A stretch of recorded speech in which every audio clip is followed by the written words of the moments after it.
Good morning, ladies and gentlemen. Good to see you today on this Thursday. Delighted to have you for biblical, theological, and worldview questions. And it's always a joy to come see what is on your mind today on a beautiful Thursday in Taos, New Mexico, and maybe around the world. Thursday, you know what happens on Thursday. That is, we have our Thursday night Bible study. This Bible study is a little different because we're looking historically about how we got to the mess we're in American Christianity. We started really early, and so we've spent some time on colonial Christianity, on First Great Awakening Christianity, now on Second Great Awakening Christianity last week. That gets us up to, the 1840s or so. Now, tonight, we're going to look at how that, let's go ahead and say, conservative Christianity, even through the Second Great Awakening, I'm going to go ahead and call it conservative because it did believe in the teaching of the Word. Got way too emotional with the Second Great Awakening, but after that, it got its liberal bent to it, and that's what we're going to talk about tonight, session 4 of American Christianity, colonial fervor to contemporary compromise, and that compromise is what we're going to talk about there today, which I think will be just a delight for us to look at. How's that sound? You're going to learn some names like Horace Bushnell. You may or may not have heard his name, but check that out. So, here's what I'm going to try a little bit. Yesterday, some of you were telling me that the volume was a little bit low. So I'm going to raise the volume a little bit, and you all tell me. I have just raised it. You all tell me if that's good or bad, okay? How's that? I'm watching your comments. Do you like now the volume a little better? Okay, let's get right into your questions. If you're watching live, if you would put the word question first, that's helpful. If you are not watching live, or you would like to submit anonymously, you can go to askthetheologian.com. and make all that go. I've got a number of questions here. We want to jump into and see what we can do. Let's go to Gary down in DeBerry, Florida. Good to see you, Gary. This relates a little bit to what we had 2 days ago. Yesterday, if you missed yesterday's program, go back and get that. It was Boaz, and it's kind of an interesting topic. Boaz was in Israel, has been in and out of Gaza. But anyway, Gary, down in Florida, Randy, I've heard you say that you think Ham's wife was pregnant so that the lineage of the Nephilim could continue after the flood. I want to stop right there before I get to the question. And you are correct in what you have in my position. I do believe that Ham's wife was pregnant with Nephilim DNA when she got on the ark, and that Canaan had that Nephilim and was born maybe on the ark, maybe after they got off the ark. Let's see, they were there 150 days. Does memory serve me correctly? Which would be 5 months. Obviously, you can produce a baby. She would have been 4 months pregnant when she got on, if that's the case, or more if he's born on the ark. Now, I may be wrong on the 150 days. I want to say they were actually on the ark, but maybe it was 150 days until they saw the dry land, and then it was a lot longer before they got off the ark. But neither here nor there. Now, I would reword the statement a little bit on my position. You said you say you think Ham's wife was pregnant so that the lineage of the Nephilim could continue. I would just word it, and that is why the lineage of the Nephilim continued. We certainly know from Genesis chapter 6 that the lineage of the Nephilim continued. There were giants in those days and also after that. And this is my position on why. Now, Gary goes on. Could it have been continued because the DNA was contaminated in Noah's family from their previous family members? Okay, so yeah, I guess the answer would have to be yes. That Ham obviously was born of Noah. I think that we could solidify that Shem, Ham, and Japheth, maybe we could solidify, were pure, but let's look Genesis chapter 6, beginning verse 8. Noah found grace in the eyes of the Lord. These are the generations of Noah. Noah was a just man and perfect in his generations. This is where, when you dig into this, I think this is to be interpreted, his DNA is perfect. Noah walked with God. Noah begat 3 sons. There is not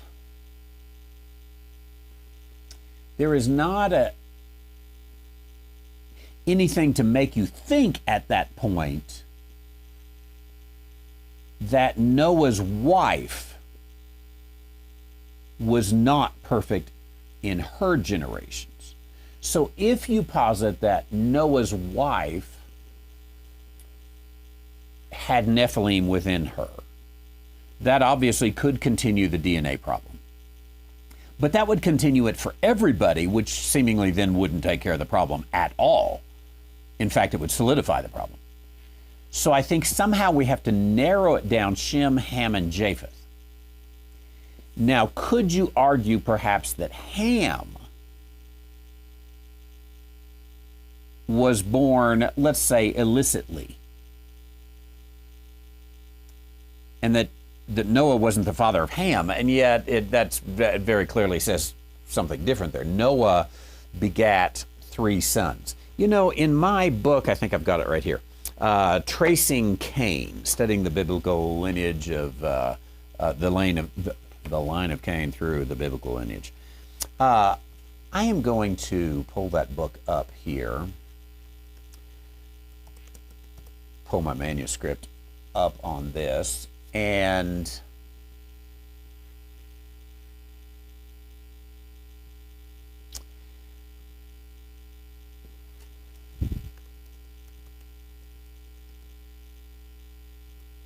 see what I said.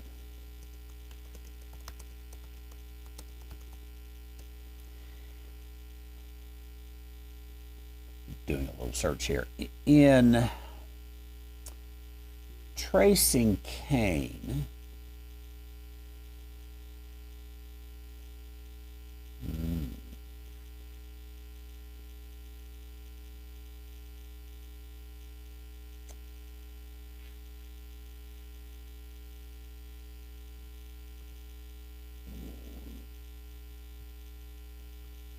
this is in chapter 6 of Tracing Cain.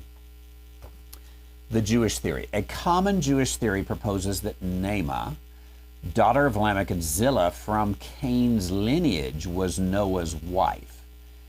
If this theory holds, it will mean that all 3 sons of Noah, from whom humanity was repopulated after the flood, were partly from the line of Cain. Consequently, this theory suggests that Cain's lineage continued post-flood, convoluted with Seth's lineage. One must acknowledge that we do not know the identity of Noah's wife with certainty. Even if we dismissed Naamah as the potential candidate, can we be certain that neither Noah nor any of his sons married women from Cain's lineage? Furthermore, is there any evidence to suggest that intermarriage between the lineages of Cain and Seth had not occurred in previous generations? These questions challenge the assumption that Cain's lineage was completely wiped out during the flood. Now, here, I'm really asking. I'm really talking about a little bit different subject. We're talking about Cain's lineage. rather than the actual Nephilim DNA. All of Cain's lineage was not Nephilim. And but nonetheless, that still is, those are going to eventually merge into the same idea. So Gary, what you're doing here is taking, probably unknowingly, I don't know, taking a Jewish tradition, Jewish theory, and eventually applying it to the contaminated DNA. I wouldn't be surprised if a lot of Jewish rabbis would not agree with you rather than me. Wow. I like to agree with the Jewish rabbis because they do a lot of study on this stuff. But I wouldn't be surprised if that idea of contamination going further back. I think it runs into a few problems. Namely, can you get rid of it? If the DNA is contaminated in Noah's children, let's say Noah is pure, but Shem, Ham, and Japheth aren't, then we're done. I think it's completed. So I think we're down to the last family that had some purity left. So there's 3 women that are not tainted, thus their children are not tainted. One of those, before she gets on the boat, ends up delivering a tainted child named Canaan. I probably have more in the Tracing Cain book. I would sort of guess in chapter 6, the Cain-Canaan connection. Canaan is the one off the ark. Well, okay, that's where I was in chapter 6, looking at that. Naamah as Ham's wife. Okay. After the flood, Genesis 9:18 provides an interesting piece of information. All the sons of Noah went forth from the ark. There were Shem, Ham, Japheth, and Ham is the father of Canaan. The mention of Canaan here is peculiar. No other grandchildren are mentioned until the genealogy of chapter 10. Moreover, as soon as Canaan is introduced, we are presented with the account of Ham's transgression. In this account, Ham is introduced as Ham, the father of Canaan. Why is Canaan highlighted in this context of his father's sin? Lastly, Noah's response to the situation was, "Cursed be Canaan," raises the question of why Noah chose to curse Canaan. Now, here I go on to talk about there's clear evidence of the Nephilim existing after the flood.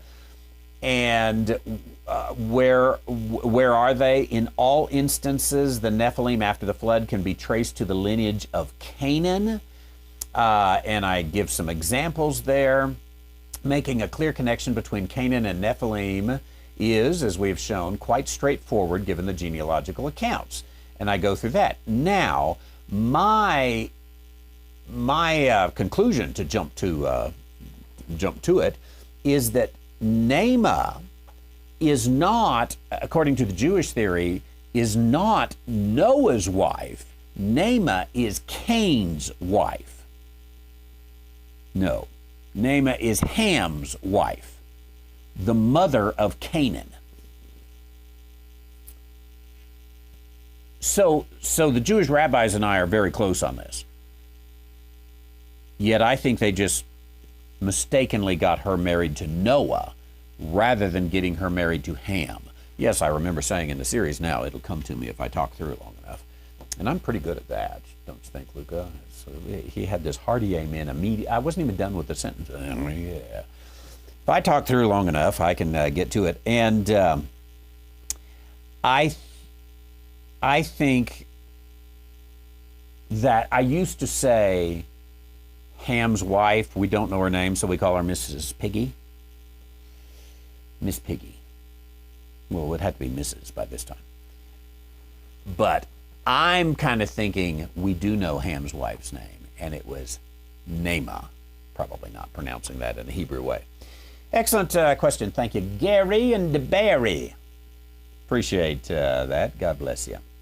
And let's go down. Oh, while we're in Florida, let's go down to Steve from Gainesville. Good to see you. Hadn't had a question from you in a while, Steve. Glad you're here. Always with us online. I see your comments there. Oh, thanks. I see. Volume is great.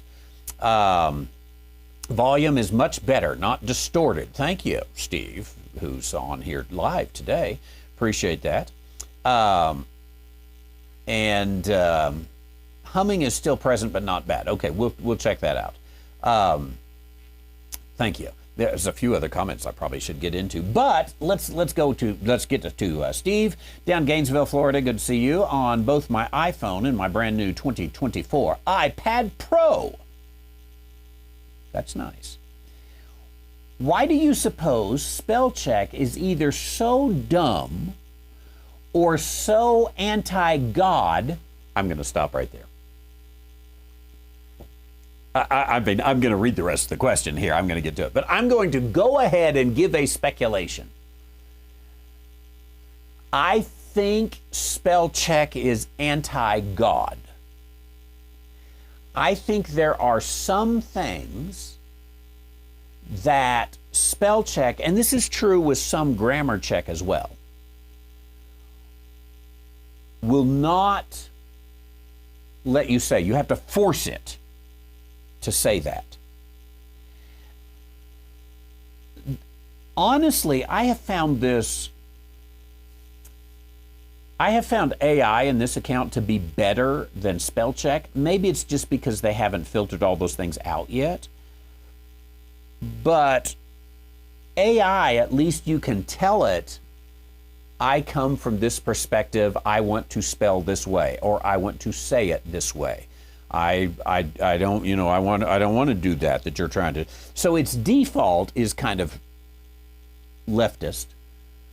But you can tell it, I'm not the default here. You ain't dealing with, some pansy here when you're dealing with me. But you can't do that with spell check. You can do that with AI. I might have mixed those up a minute ago. But anyway, so the beginning of the question, why do you suppose spell check is either so dumb or so anti-God? I'm pretty sure it's not dumb. I'm pretty sure it's garbage in, garbage out. The programmers made it anti-God. Let's go on to see what the example is. That they don't want to correct the following. When I accidentally type in gid instead of the word God, spell check can't figure out that I'm trying to type God. Note how the letters I and O are right next to each other, so I accidentally hit it all the time. I'm going to my phone here, and let's see. I want to send a message. Let's send a message to Luca. Yep. You're right. I just typed, "Gid so loved the world." Let's try to put it in the middle of a sentence using a Bible verse so that I have two forms of reference. In the beginning, Gid created. Nope, you're right. Doesn't know. Gid would be God. Let's try a capital G. Gid created. Won't redo it. I pull up the options. The options are GIF, did, and kid. No God.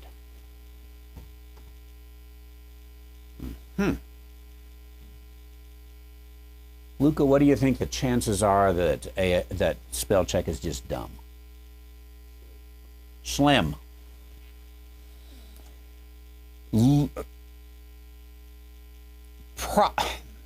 Maybe if we talked to them, they would tell us, oh, here's blah, blah, blah, blah, blah, blah, blah, blah, blah. They'd probably have some dumb answer. Looks to me like they don't want to go there. Let's go on. You're right. I and O are next to each other, so it could be easy to, type Gid instead of God. Also note, God is one of the most used words in the English language, and there are really no common uses of any other combination of the vowels A, E, I, O, and U. Yeah, Gad. How would you use Gad in a sentence? Egads. How do you spell E? Egids.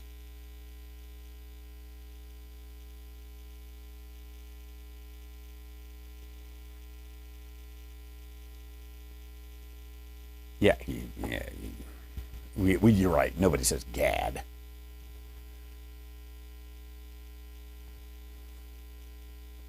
Ged, God, good. Yeah, there's no other. The closest I could come to that, hey, why don't you do? You'd almost think it might change it to GIF, the little, whatever that GIF thing is, the little dancing pictures or whatever, because the D is next to the F. Let's go on. That's the only combinations that are he's got it right here. Gad, a tribe of Israel, or used in Egad. How about that? We're thinking the same way. Ged, not a word. Gid, not a word. God, extremely high use word. Good, not a word. Try it on your iPhone and see if it does it for you. Thanks. Still following you years later, and I appreciate that. Somewhat. You have an Android, don't you? If you type "Gid so love the world," does it work for you? Oh, it keeps it as Gid for you too. Let's try Signal. It's probably doesn't matter. The program is probably more in the.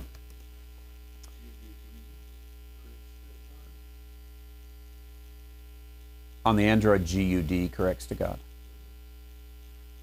I'm going to leave his comment out. Yeah, when I use the Signal app, it's also Gid so love the world. Yeah,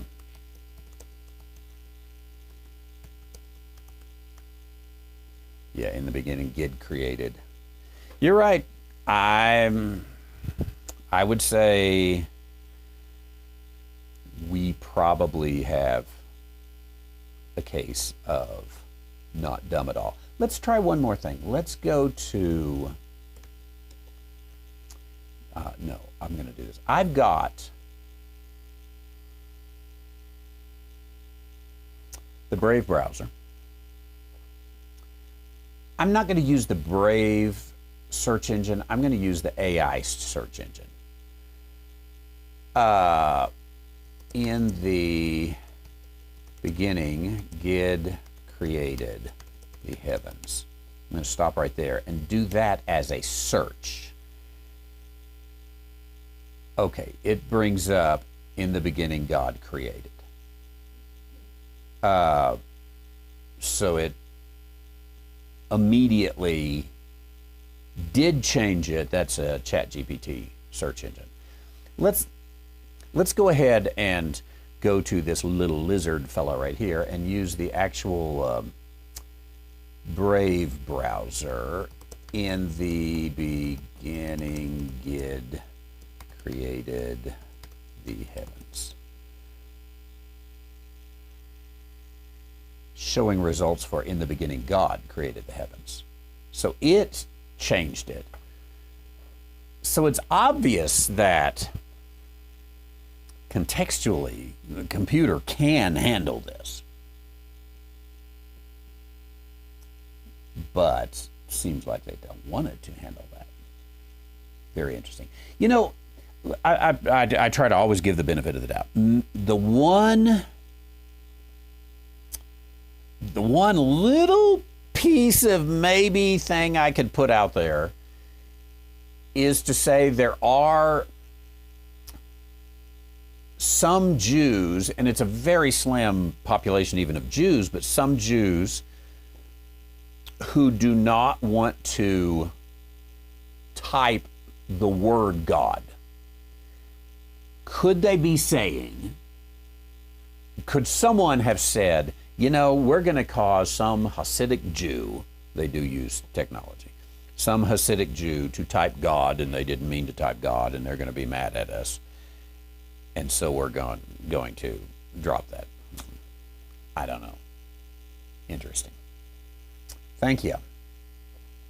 Let's go to Robert in Crystal Springs, Mississippi. Good to see you. For what are we? The third question of the day. Dr. White, when you can get to it, can you please expound on sebenimi and asestos vis-a-vis quench and unquenchable? Okay, these are two Greek words. And let's see if we can both bring these up and put them in a little bit of context between quench and unquenchable. Normally, what I would say is that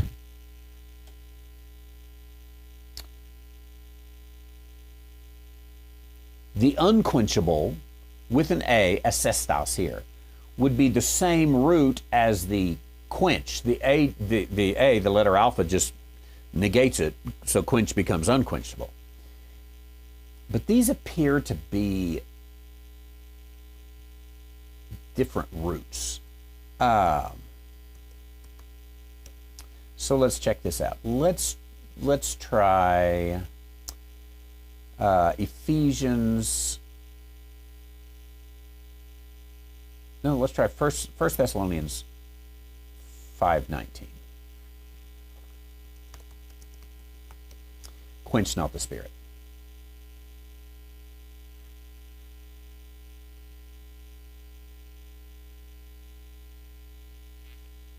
Is the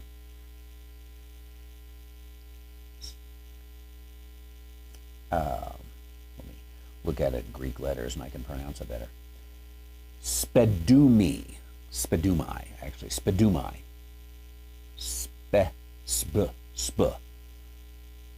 Spenubi. I'm going to get this right. Spinumai. There we go. Is quench. Now,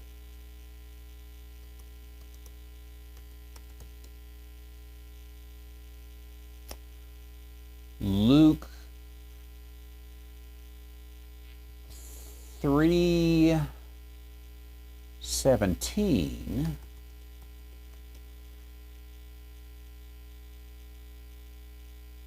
But the chaff he will burn with fire unquenchable. Okay. No. Two completely different root words. Actually, unquenchable. Okay, you left out a letter, spelled it wrong. Asbestos is actually asbestos.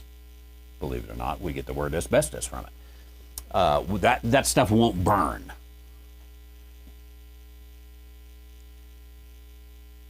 So, what we've got on here is that in English, we have quench and unquenchable, but in Greek, they have quench, or in the case of 1 Thessalonians, quench not,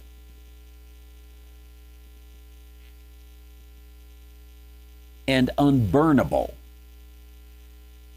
So the reason these are not quench and aquench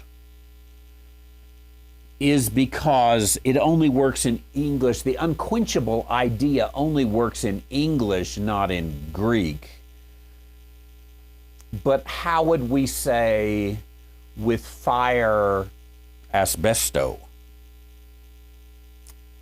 And that is the fire can't burn out. I don't know how the modern version said it, but unquenchable fire would be okay. This fire never runs out of fuel. Unquenchable works for us in English, but the opposite, sebunimi, sebunumi, I get it, sebunumi, it's a hard one for us to say, me anyway, sebunumi, quench, doesn't really have an opposite.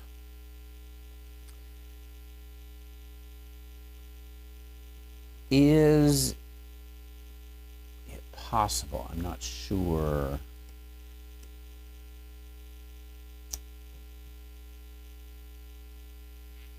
Here's what I'm going to check this out. Let's see, is there an opposite of spebunumi?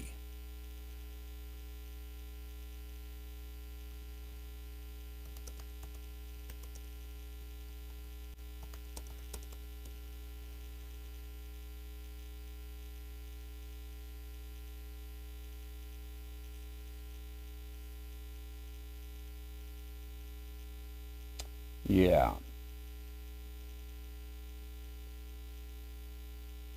Antonym, opposite. There's several things there, but there's not. Let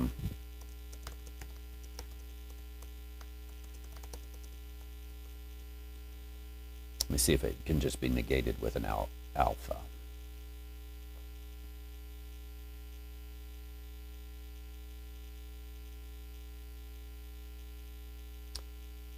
Yeah.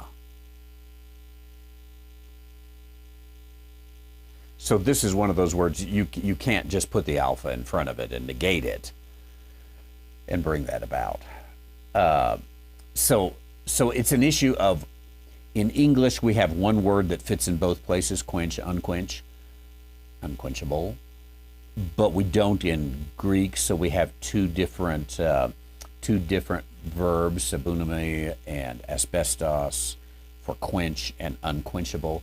Now, and I might add, the opposite of quench is to put a negative word.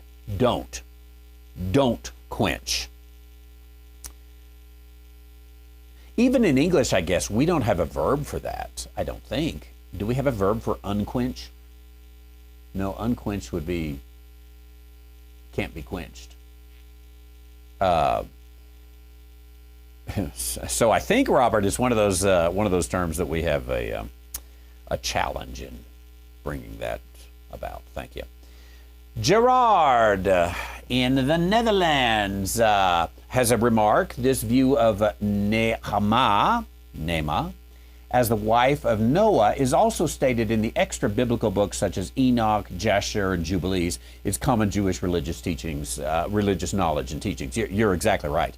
And most of the Jewish tradition, I would say, does come from books like the Book of Enoch, the Book of Jasher, the Book of Jubilee, or Jubilees, and then often the various Mishnahs and whatnot that have been written there. So yeah, you can find it. And I think if you ask a conservative text-following Jew who is Noah's wife, they would tell you Nama. Excellent. Anonymous question: will there be Jews in the kingdom without their glorified body? Only if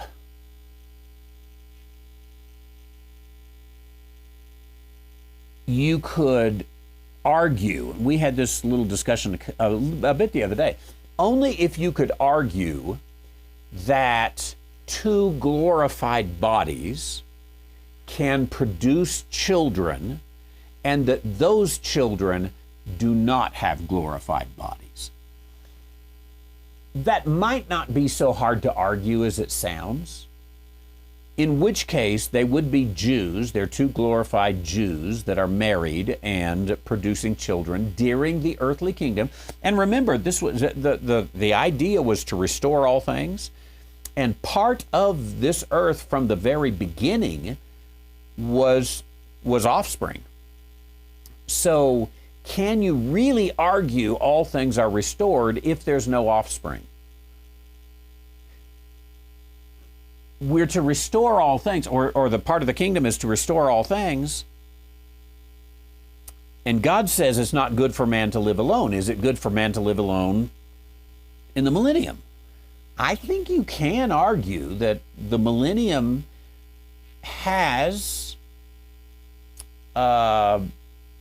reproductive activity, even among glorified people.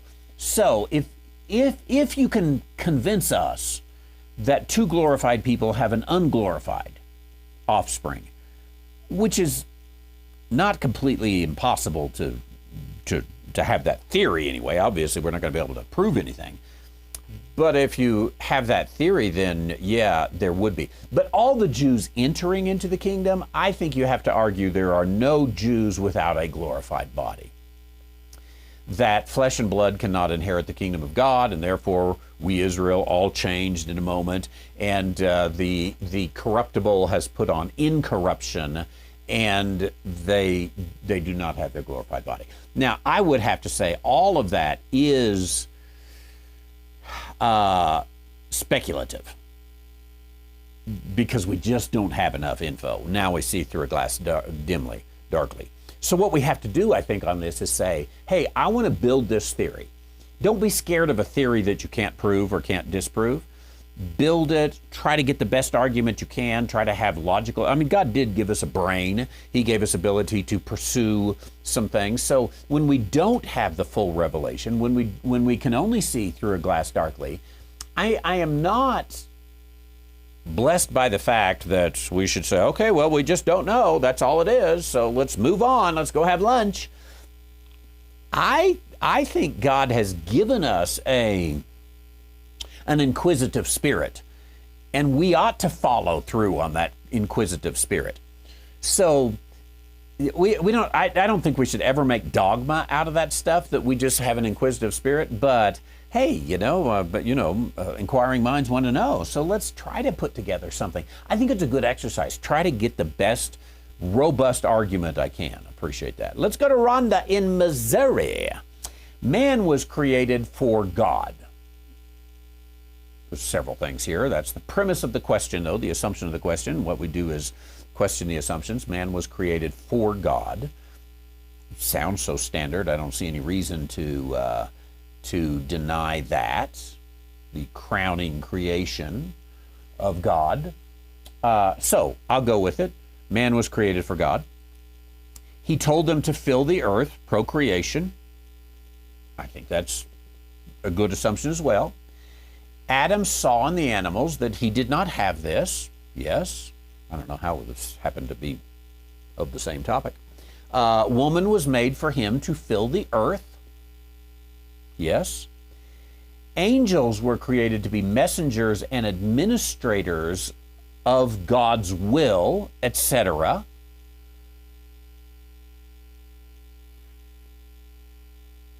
I almost say yes here.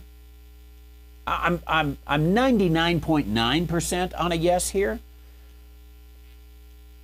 The only reason I hesitate, we see angels presented to us as ministering spirits. We know the word angel itself means messenger, so they're messengers, they're administrators of God's will. They carry out God's work. That's what they do. Is that their heart, their complete purpose? You know, someone might be able to say, oh, wait, you said angels were created to be administrators and messengers of God's will. You forgot they're created to worship him. So maybe that's too narrow to say they were created to be. But again, that's what they do, so 99.9%, I'm going to agree with you on that, with just that little bit of a hole for a church mouse to get through. Angels created to be messengers, administrators of God's will. Are there instructions for them to fill the heavens? Not that we know of. So then again, it would be, but we also don't know that they're not. An argument from silence would not be a strong argument. But maybe we could build an argument to say there is a fixed number of angels. Indeed. They are depicted as only masculine characters, yes, which from that, again, it's a little bit of an argument from silence, but I think we would argue, I know I've argued before, quit the pictures of baby angels. No baby angels. How strong should we be on we only see male angels, therefore there are only male angels? Might not be the case. But we certainly have to say we've only seen, the only thing we can prove from the biblical revelation is male angels. So they're depicted as masculine characters. In 1 Corinthians 14:33, it says that God is not the author of confusion. It would be confusing to create male or angels with no sexual release other than humans.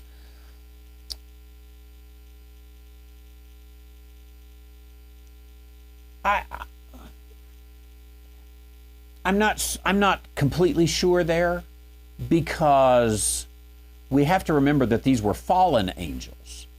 So they were not ministering to God. They were not fulfilling their purpose. They were not in their domain, as the scripture says.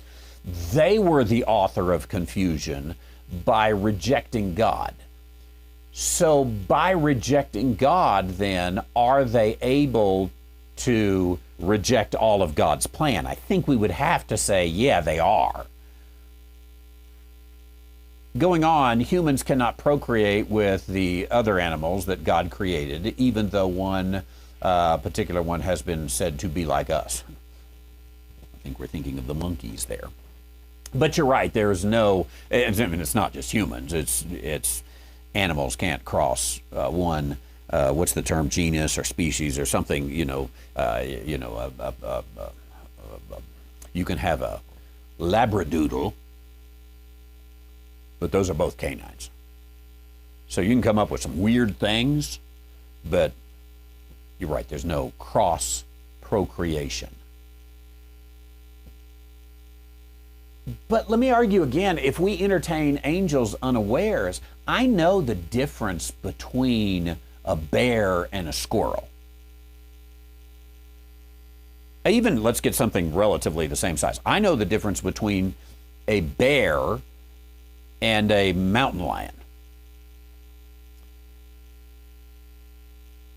Do bears ever entertain mountain lions unawares?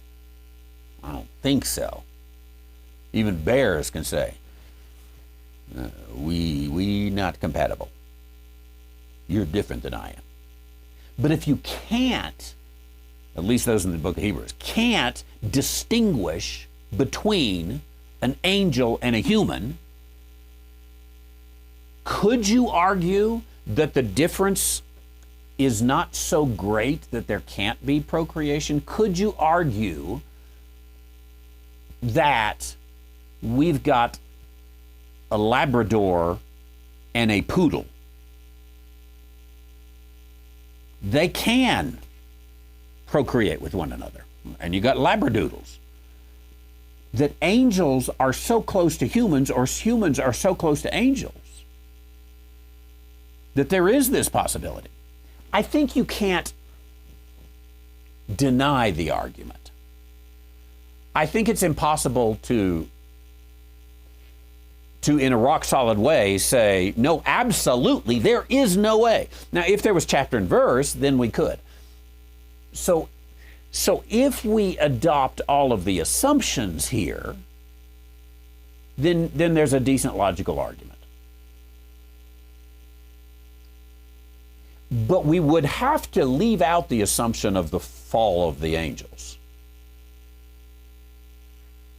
in which they could pervert everything about them. And I think we would have to assume, oh my, how do you say this?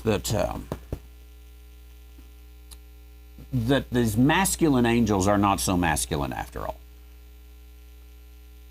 They don't have all their parts. They're like, you know, those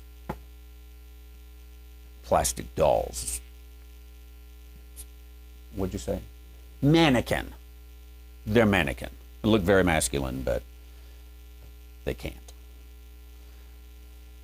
It's a good thing it's a morning program. I think we would have to assume that because part of the the assumption, it would be confusing to create male angels with no sexual release other than humans.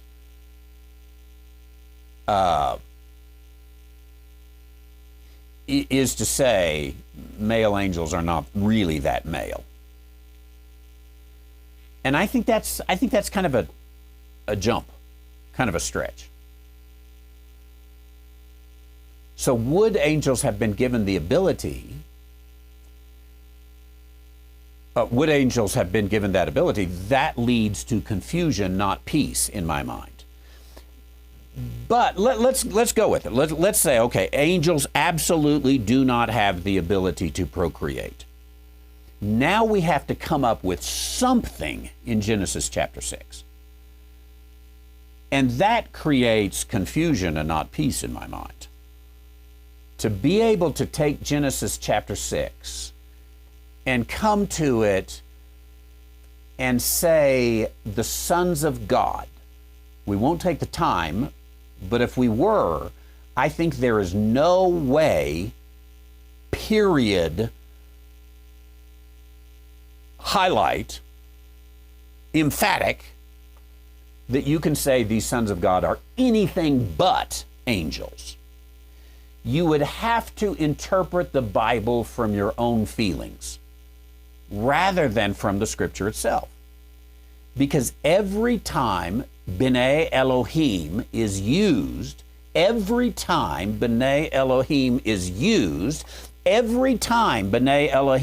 let me repeat this, let me repeat myself. Every time B'nai Elohim is used, it's angels. So you have to say, but this time is not, based upon my feelings, based upon my assumptions. This time it's not, it can't be. B'nai Elohim is something else because that doesn't bring peace to my mind. I think that causes unbelievable confusion. So B'nai Elohim are B'nai Elohim, they're angels. And they saw the daughters of men. I don't think there's anything to interpret the daughters of men other than these are daughters of men. And they were fair, beautiful daughters of men. Took wives. And then, what do you do with this? My spirit shall not always strive with man, for that he is flesh. Why didn't he say that from the get-go, when he took that thing of dirt and made man flesh? I am not going to put up with you forever.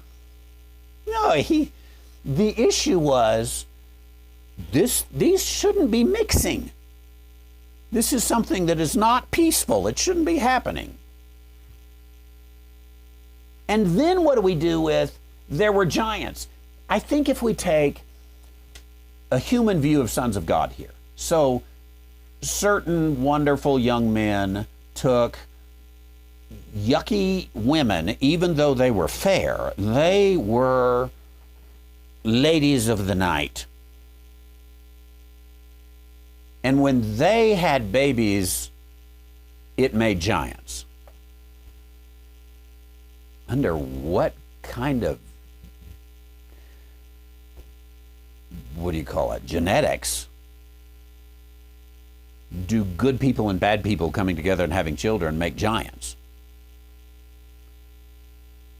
So then the only thing you can say is, we've got, let's say, verses 1, 2, and 3 are one topic. Verse 4 is another topic. Oh, incidentally, let me tell you, there were giants in the earth. Verse 5 becomes, I don't know, let's make it another topic. There's a wickedness of man. Maybe we could tie this, let's put this back in the yellow. So here's the wickedness that these wicked women of the night are coming together with our good red-blooded American boys. And that makes God mad. I mean, there was a wickedness of man, actually of women, so great. Repented to the Lord that he had made the earth, it grieved him at his heart. Maybe we can take that as the same topic. So we got this incidental in here that has nothing to do. You can't have it connect. Because giants on the earth can't come from any level of different morality coming together and having babies. Do not make giants. Period. Therefore, this is an unrelated sentence just tucked in right there. So now, because the good girls are coming together with the bad girls are coming together with the good boys, and you got to make the boys good on here because it's the sons of God. I will destroy man. You know, he's gonna take rid of the whole thing. But let's go ahead and put that there. What do you do with he's perfect in his generations? That's got to become kind of this third thing here. Because I think if you read this, perfect in his generations, it's definitely a DNA thing. So I think not to take the fairly simple assumptions that male angels were male angels. They were not androgynous, is that the word? They were not androgynous angels, they were male angels.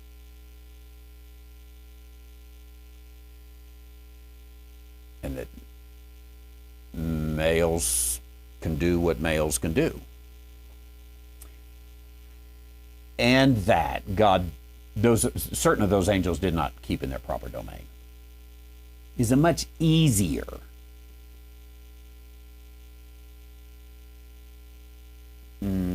solution to the problem. But all that said, I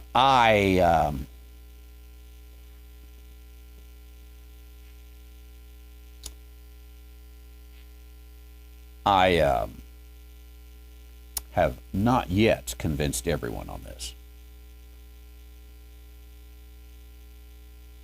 And it's again, okay, now we see through a glass darkly. Well, let's go ahead and look. Let's hit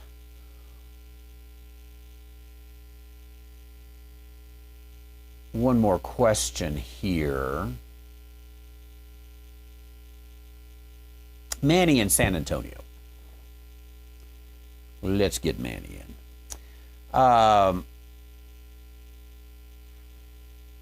Are these verses relating to the lost tribes of Israel? Matthew 10:6.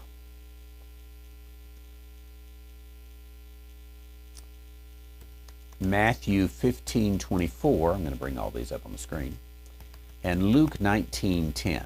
Manny always gets our award for the comparison of scriptures, which is what you got to do to let Scripture interpret itself. Are these verses referring to the lost tribes of Israel? Matthew 10:6. But go rather to the lost sheep of the house of Israel, and tell them the kingdom of heaven is at hand. I think yes. Let's go ahead and I think sheep here, those of the flock of the house of Israel. Go find them. I think yes. Matthew 15, same thing. I am not sent but unto the lost sheep of the house of Israel. And Luke 19:10, for the Son of Man is come to seek and to save that which was lost. Now, I think both Matthew passages are a little bit easier, but it probably wouldn't be very hard to find commentaries in which the lost sheep of the house of Israel is said to be lost people in San Antonio. I bet there's some commentaries out there that you could find that they just ignore that of the house of Israel. But I think, okay, whether they are the lost tribes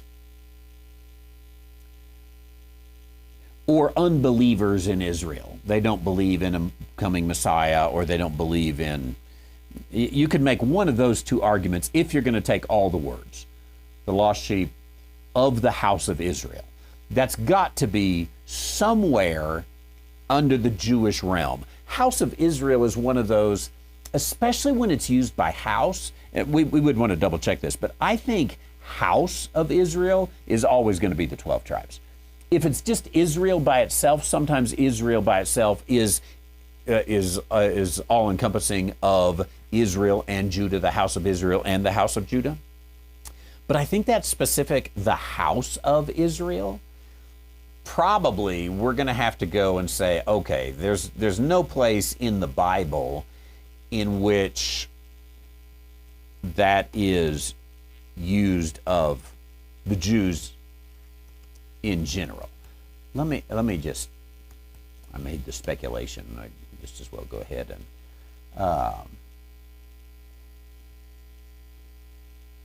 look that up.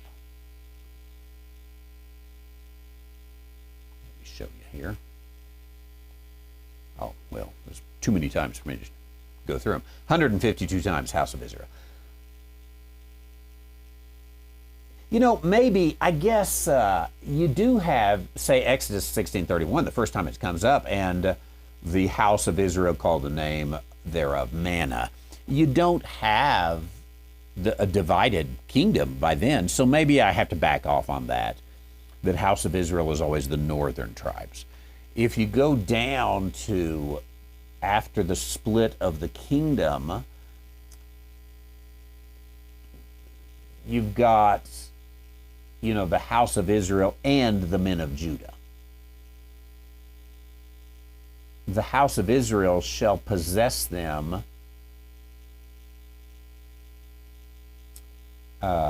Verse 2 here. The house of Israel shall possess them in the land of the Lord. Isaiah very well probably in Isaiah, I'm going to breeze through these because Isaiah is going to be pre-exile, but time of the division. Jeremiah is going to be post fall of Israel. So could you argue that some of these house of Israel is used in a generic way, unlike Jeremiah 5:11, the house of Israel and the house of Judah? But 5:15, I will bring a nation upon you from far, O house of Israel.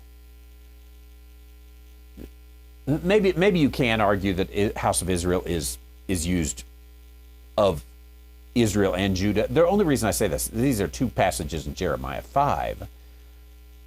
But I'll bring this nation from afar, O house of Israel. Well, Israel, the northern kingdom, has already fallen. The nation has already come. So only if you looked into that and found out, oh, he's backtracking there and talking in the past. But I think here, house of Israel, he's actually talking about the house of Judah, and house of Israel, house of Judah is called the house of Israel. So with that, then, let me come back here. Go rather to the sheep of the house of Israel. Maybe you can broaden this out and say it's not just the lost tribes, the diaspora tribes, but it could even be some Jews that are living right there within Israel. Maybe. But certainly it's Jews. So, can you take it? Go to the lost Jews. I am sent but to the lost Jews. Now, this third one, the Son of Man has come to seek and to save that which is lost. As a former evangelical, I can tell you that many times, pardon the understatement, I would use that statement to refer to lost friends and neighbors. Probably even in witnessing experiences. You know, Jesus says he's come to seek and to save that which is lost. What does it mean to be lost? And you could go into a witnessing passage there. But I think if you were to take it in its context and build the argument and be persnickety about the way you use words, I think we would have to end up with, you are exactly right, these are the lost tribes of Israel. I just think there would be a few assumptions that we would build in and have to convince the ladies and gentlemen of the jury of prior to getting to that point.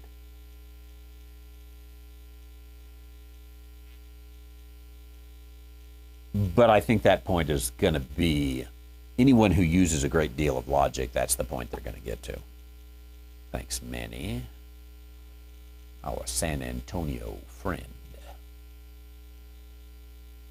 Appreciate it.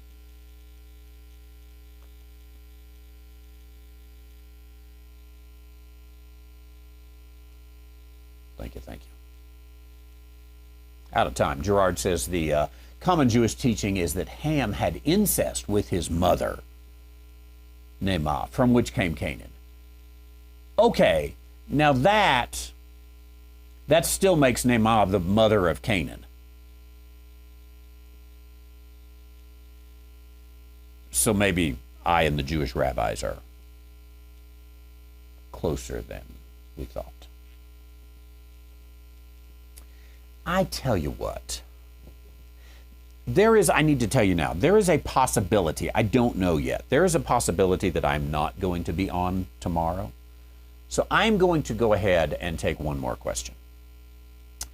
And the question just came in. I want to get it in. It will be the last question of the day. I know some of you may have to run on, but let's go with it. Some people don't express love or have a hard time expressing it. Does that indicate that they don't have love? Welcome to Psychobabble with Dr. White, the time of the program where Dr. White gives psychobabble. I'm going to say on this, no, it does not indicate that they don't have love. I think that there are people that, for whatever reason, do have a difficulty expressing their love. Now, they probably express it in some way that for the rest of us, does not feel like an expression of love. Maybe, maybe their expression of love is they work all the time. Maybe it's a man. He works all the time in order to provide all the things that his family might need or maybe even want.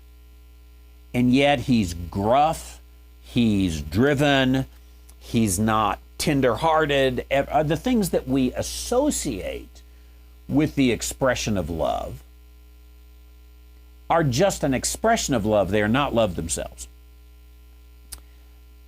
So it is very possible that someone simply doesn't know how most people understand how you love them. For some people, saying I love you is really a hard thing. I might say for some people, hearing I love you is a very hard thing. And maybe even for some of these particular individuals, they not only don't want to express love, they don't want to receive love as we think of the expressions of love. Now let me talk to the one who doesn't easily express love. The world is not going to come and assume, oh, he's very loving, he just doesn't know how to express it. they're just going to assume you're not loving. You don't have a loving bone in you. So for the one who has a hard time expressing love, I would encourage you, just because this is the way society does it, I would encourage you to find ways to express that love a little more. But this kind of runs in families. Some families are lovey-dovey, and others are not so, not so hugging and kissing and, oh, please don't leave, blah, blah, blah, blah. And lovey-dovey families don't understand those others. But I would say those other families are deeply in love with each other, and that their lack of expression doesn't really show that they're not loving. But I do think there's the reality that it's difficult for others to understand that. So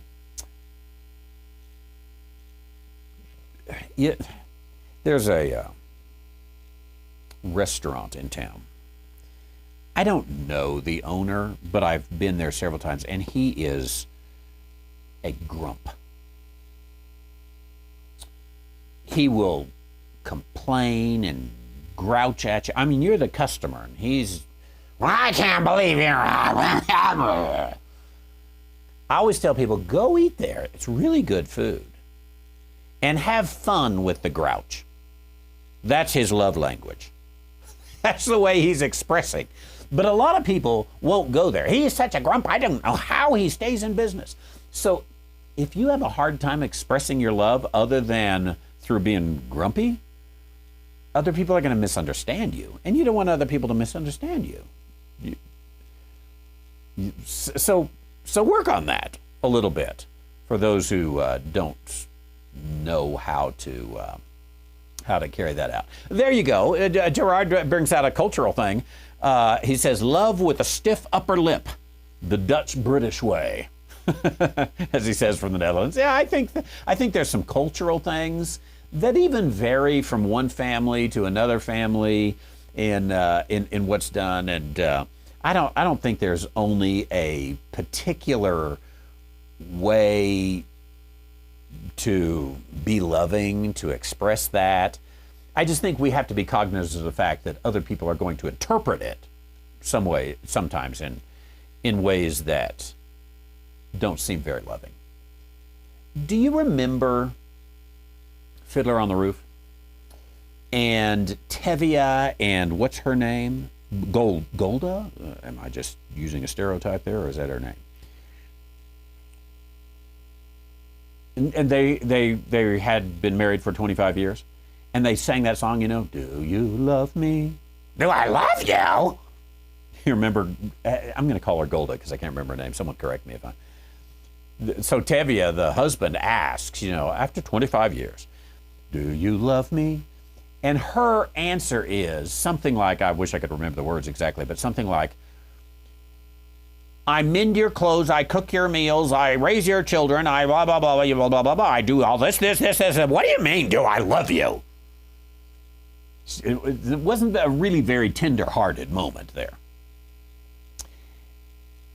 And yet they come to the end as a very tender-hearted song. He says, after 25 years, it's just nice to hear someone say it. And it comes to the end of the song, and she finally says, yes, I love you. Remember that? It's a good song. Go out there and check it out. So some of you might have I don't want to use the word love language, but I'm going to go ahead for it. Your love language is a little more, I wash your clothes, I cook your meals, all these kind of things.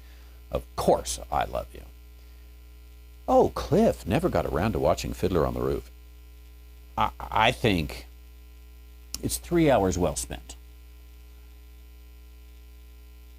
It's the best cultural expression of Jewish life and thought that there is. If you want to understand Jewish life and thought, that's the one to go to. Golda. Okay, I did get it right. Thanks, Myra. So much in there. I'm not big on all that either, but that one I do like. And I tell you what, if you don't want to watch it, get the soundtrack. Listen to it in the car, because you can pick up kind of the whole thing just in the soundtrack. It's like there's such fun songs in there, and I don't even listen to music, but I know all those songs, and there's some they're fun. So, does that if they have a hard time expressing love, does it indicate they don't have love? No, I don't think so. I think it just indicates they're not very good at expressing their love. And the good thing is, if you know somebody like that, the good thing is you can recognize his love language is grumpiness. And you warn people ahead of time, he seems grumpy, but man, actually he's the biggest teddy bear there is. We've had those kind of talks about that. Okay, I am out of time. I'm sorry that I don't know for sure whether I'm going to be on tomorrow. I will put out I'll put up the links if I'm going to be. And let me also say, if you go to randywhiteministries.org and click right here, this little alerts button, it does show you how to join the messenger alerts using Signal Messenger. A little bit, a convoluted way to do it, but nonetheless, it does work for those of you who want to get those. And I'll definitely let you know there. But tonight we will be on 7 p.m. Mountain Time, American Christianity, Colonial Fervor to Contemporary Compromise. Thanks again for joining us today, and I certainly appreciate it. And you can put in your questions at askthetheologian.com. Thanks. We'll see you soon.